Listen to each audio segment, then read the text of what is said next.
अस्सलाम वालेकुम स्टूडेंट्स, जैसा कि हमने प्रीवियस लेक्चर में चैप्टर नंबर 7 की रीडिंग एक्सप्लेनेशन, वर्ड्स मीनिंग और वर्ड्स एंड टेंसेस किए थे, तो आज हमारा लेक्चर नंबर 2 है 8th क्लास का। चैप्टर नंबर 7 के हम क्वेश्चन आंसर्स और बुक वर्क कंप्लीट करेंगे, तो हमारा ये चैप्टर नंबर 7 कंप्लीट हो जाएगा। तो चलें पहले क्वेश्चन आंसर्स मैं आपको करवाती हूँ। जितना काम भी मैं आपको करवाऊँगी स्टूडेंट्स, आपने साथ साथ उनको कॉपीज़ पर लिखना और याद करना है। जी स्टूडेंट्स, हमारा क्वेश्चन नंबर 1 है, why were the would cutters children always hungry? लकड़हारे के बच्चे हमेशा भूखे क्यों रहते थे? The would cutters children were always hungry. लकड़हारे के बच्चे हमेशा भूखे रहते थे बिकॉज क्योंकि दे वर ग्रोइंग सो फास्ट, वो तेज़ी से बड़े हो रहे थे, एंड देयर पेरेंट्स, और उनके वालिदैन, could not feed them enough, ज़्यादा उन्हें खिला नहीं सकते थे। क्वेश्चन नंबर 2 है आपका, Who gave the utmost anxiety to his parents? किसने अपने वालिदैन को सबसे ज़्यादा परेशान कर रखा था? The clever Mirchu gave the utmost anxiety to his parents. Clever Mirchu ने सबसे ज़्यादा अपने वालिदैन को परेशान कर रखा था। क्वेश्चन नंबर 3 है आपका, Why was the youngest son called मिर्चू? सबसे छोटे बेटे को मिर्चू क्यों कहा जाता था? The youngest son called मिर्चू because youngest son यानी कि सबसे छोटे बेटे को मिर्चू इसलिए कहा जाता था क्योंकि व्हेन ही वाज बॉर्न, जब वो पैदा हुआ, he was only the size of paper, तो वो मिर्च के बराबर था, उसका साइज मिर्च के बराबर का था। क्वेश्चन नंबर 4 है आपका, what did the mother wish? माँ ने क्या ख्वाहिश जाहिर की? When she was so full of सोरो, जब वो गम से निढाल थी। आंसर देखिएगा, When she was so full of sorrow, जब वो गम से भरी हुई थी या गम से निडाल थी, the mother wished that, माँ ने ख्वाहिश जाहिर की, she had only 3 sons, के उसके 3 बच्चे होते या उसके 3 बेटे होते, instead of 7, 7 की बजाय। क्वेश्चन नंबर 5 है आपका, what did the मिर्चू fill his pockets with? मिर्चू ने अपनी जेबें किस चीज़ से भरी? मिर्चू फिल्ड हिज पॉकेट्स, मिर्चू ने अपनी जेबें भरी, विद वाइट स्टोन्स, सफ़ेद पत्थरों के साथ। क्वेश्चन नंबर 6 है आपका, what did Mirchu's mother tell him in the morning? Mirchu की माँ ने सुबह सवेरे उसे क्या बताया? Mirchu's mother told him in the morning, Mirchu की माँ ने उन्हें सुबह बताया, that they were going to the forest, के वो जंगल की तरफ जा रहे हैं। क्वेश्चन नंबर 7 है आपका, why did the boys forget their hunger? लड़के अपनी भूख के बारे में क्यों भूल गए थे? आंसर देखिएगा, the boys forgot their hunger, लड़के अपनी भूख के बारे में भूल गए थे, बिकॉज क्योंकि दे वर एक्साइटेड, वो पुरजोश थे, to go to the forest, जंगल में जाने के लिए। क्वेश्चन नंबर 8 देखिएगा students, why did the boys begin to weep bitterly? लड़कों ने रोना शुरू क्यों कर दिया था? चीखो पुकार से क्यों रोना शुरू कर दिया था? The boys begin to weep bitterly, लड़कों ने चीखो पुकार से रोना शुरू कर दिया, when they came to know that, जब उन्हें ये पता चला, दैट देयर पेरेंट्स, के उनके वालिदैन, had left them in the forest, उन्हें जंगल में अकेला छोड़ गए हैं।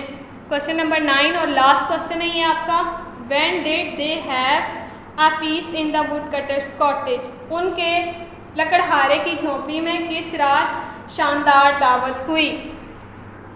दे हैड अ ग्रेट फीस्ट, उनके यहाँ शानदार दावत हुई, in the would cutters cottage, लकड़हारे की झोंपड़ी में, बिकॉज क्योंकि woodcutter had got money, लकड़हारे को रकम मिली थी, एंड हिज सन्स, और उसके बेटे, रिटर्न सेफ एंड साउंड, बखैरियत व आफियत से घर वापस आ गए थे। स्टूडेंट्स, अब हम बुक वर्क की तरफ आएंगे। स्टूडेंट्स, बुक का हमारा पेज नंबर है 43। मैंने आपको जैसा कि कहा था हम क्वेश्चन आंसर्स और बुक वर्क करेंगे, तो मैंने क्वेश्चन आंसर्स आपको करवा दिए हैं। अब हम बुक वर्क करेंगे। Fill in the blanks with the words given below, यानी कि फिल इन द ब्लैंक्स आपने खाली जगह पुर करनी है जो लफ्ज़ दिए गए उनके ज़रिए। The children were dash so fast, तो यहाँ आएगा growing, the children were growing so fast. Next है, the youngest child gave his parents the utmost dash anxiety, the youngest child gave his parents the utmost anxiety. A great famine dash across the land, spread. A great famine spread across the land. The poor wife wept and was very dash sorrowful. The poor wife wept and was very sorrowful. Dash his brothers, Mirshu was not asleep. Unlike his brothers, Mirshu was not asleep. 6th sentence है, he was in bed dash to be asleep, pretending. He was in bed pretending to be asleep. The boys were so dashed that they completely forgot about their hunger. Excited. The boys were so excited that they completely forgot about their hunger.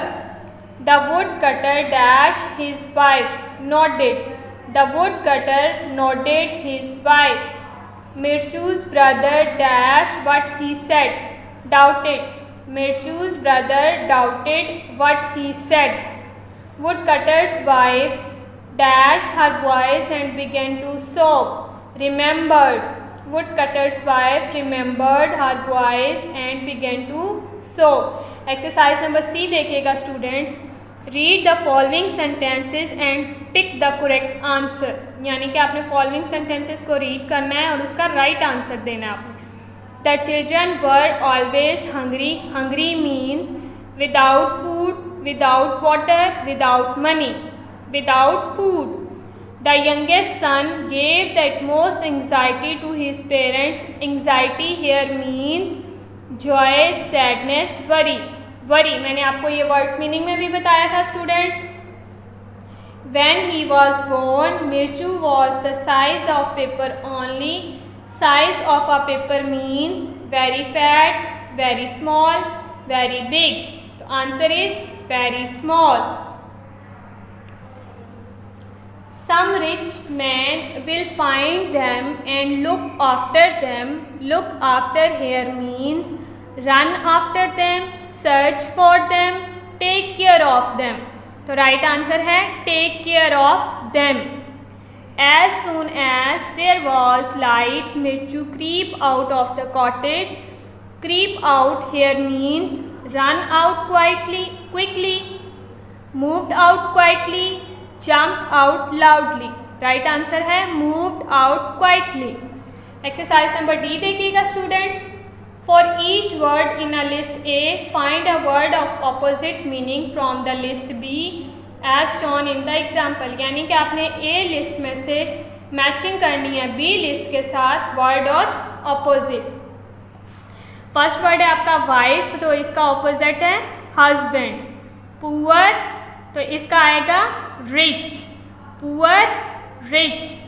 Sad, तो इसका आएगा happy. Parents, तो इसका आएगा children. Small, इसका आएगा big. Day, night. Pretty, ugly. Sleep, awake. Sit, stand. Black, white. laugh, cry. Son, daughter. Old,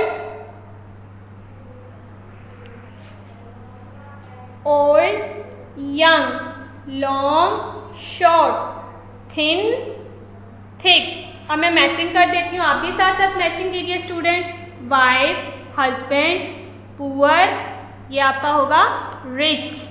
parents, ये होगा चिल्ड्रन. सॉरी, सैड पहले आएगा तो सैड का हम मैच करेंगे happy. Parents, children. Small, big. Day, night. Pretty, ugly. Sleep, awake. Sit, stand. ठीक है students. Black, white. laugh, cry. Son, daughter. Old, young. Long, short. Thin, thick. Students आपने भी इसी तरह इसकी मैचिंग करनी है। स्टूडेंट्स हम एक्सरसाइज नंबर ई नहीं करेंगे और एक्सरसाइज नंबर एफ जो है वो हम बोर्ड पर करेंगे। Identify the following elements of the story clever Mirchu, यानी कि क्लेवर मिर्चू के अंदर जो फॉलोइंग एलिमेंट्स हैं स्टोरी कहानी के अंदर वो आपने साथ साथ बताने हैं। सबसे पहले आपके पास है सेटिंग। सेटिंग क्या होती है? Setting includes the time and location. Setting जो है उसमें वक्त और जगह दोनों शामिल होते हैं। तो आप अगर पूरी स्टोरी रीड की है आपने मेरे साथ तो आपको पता होगा कि टाइम कौन कौन से टाइम का जिक्र हुआ था बीच में और जगह कौन कौन सी थी। पहला जो टाइम था वो मंथ्स था यानी कि महीनों। दूसरा जो टाइम का जिक्र हुआ वो मॉर्निंग था, ठीक है। और लोकेशन अगर देखें तो लोकेशन में पहले एम्प्टी हार्ट था यानी कि खाली चूल्हेदान, फिर जंगल आपकी एक लोकेशन थी, फिर दूसरी लोकेशन आपकी कॉटेज थी, ठीक है स्टूडेंट्स। उसके बाद अब मैं आपको करेक्टर के बारे में बताऊंगी। नेक्स्ट है आप character. Different persons playing different role in the story. कहानी के अंदर जो मुख्तलिफ लोग मुख्तलिफ किरदार अदा करते हैं वो आपके करेक्टर्स कहलाते हैं यानी कि किरदार कहलाते हैं। अब हमें ये देखना है कि स्टोरी में कौन कौन से करेक्टर थे। सबसे पहला करेक्टर हमारे पास वुडकटर था, लकड़हारा। उसके बाद लकड़हारे की बीवी या बच्चों की माँ यानी कि उनकी मदर थी। देन आपके पास मिर्चू का करेक्टर था। उसके बाद उसके ब्रदर थे मिर्चू के जो भाई थे, ठीक है। वो उनका कोई खास किरदार नहीं था लेकिन करेक्टर तो वो है ना, किरदार तो उनका अदा हो रहा है। उसके बाद लास्ट है आपका रिच मैन। रिच मैन का भी वैसे तो ओवरऑल कोई करेक्टर नहीं था, उसका कोई रोल नहीं था।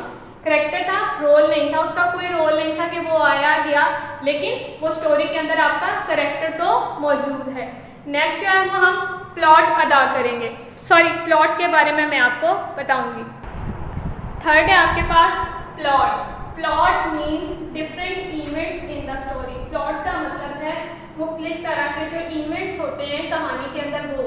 पहला इवेंट जो था वो उनका स्प्लेंडेड मील यानी कि शानदार दावत थी जब उनके घर, एक इवेंट ये था। दूसरा इवेंट जब उसके बच्चे वापस आए और माँ ने उन्हें हग किया हुआ था, गले लगाया था और वो रो रही थी। दूसरा इवेंट आपका ये वाला था। और थर्ड इवेंट जब उन्हें चांदी के कुछ सिक्के मिले थे, ठीक है, जो कि एक कर्ज की अदायगी थे। ये तीन आपकी इवेंट्स जो हैं वो स्टोरी के अंदर हुए हैं। स्टूडेंट्स ई एक्सरसाइज की हमारी लास्ट डेफिनेशन है theme. Theme is the central idea of the story. किसी भी कहानी का मरकजी ख्याल आपका थीम कहलाता है। तो इस स्टोरी की थीम है डोंट लूज होप। उम्मीद का दामन या उम्मीद का साथ कभी भी नहीं छोड़ना चाहिए। देखिए स्टूडेंट्स, माँ ने होप खत्म की तो उसको कॉइन्स मिल गए थे। बाप ने उम्मीद खत्म की तो उनको भी सोने के चांदी के सिक्के मिल गए थे। उसके बाद उसके भाइयों ने होप खत्म की तो मिर्चू ने उनका साथ दिया। तो कहने का मतलब यह है कि हमें कभी भी उम्मीद का दामन नहीं छोड़ना चाहिए। स्टूडेंट एक्सरसाइज नंबर जी भी हम नहीं करेंगे और एच भी नहीं करेंगे। आई डेफिनेशन, आई जो एक्सरसाइज आई है उसकी भी डेफिनेशन है, वो भी मैं आपको बोर्ड पर करवाऊंगी। जी स्टूडेंट्स, हमारे पास एक्सरसाइज नंबर आई है जिसमें आपकी डेफिनेशन है और डेफिनेशन है डेप्थॉन्ग की। A union of two vowel sounds और वॉवल लेटर्स, यानी कि कोई भी दो वॉवल्स हरूफ का मिलाप, ठीक है, या वॉवल्स की आवाज़ का मिलाप आपका डेप्थॉन्ग कहलाता है। उन्होंने कहा था कि अपनी स्टोरी के अंदर से जितने भी डेप्थॉन्ग हैं उनको आप लिखें। तो मैंने यहाँ पर चंद लेटर्स लिख दिए हैं, उनको देख लीजिएगा। फर्स्ट वर्ड है आपका एंजाइटी, तो इसमें आई और ई दोनों आपके वॉवल्स हैं, ठीक है।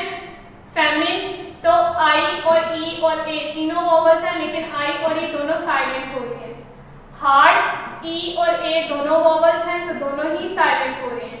स्नीक, ई और ए दोनों वॉवल्स हैं, दोनों साइलेंट हो रहे हैं। डाउटेड, ओ और यू दोनों वॉवल्स हैं और दोनों साइलेंट साउंड दे रहे हैं।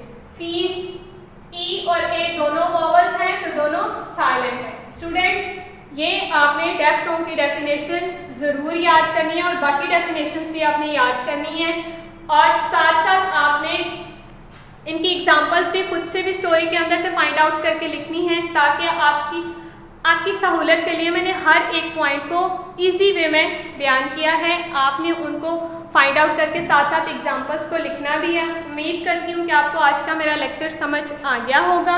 आपने ये सारा याद भी करना है और अपने इनको एक दफ़ा घर पे बैठ के रिवाइज भी करना है। स्टे सेफ, अल्लाह हाफिज़, अपना बहुत सारा ख्याल रखिए।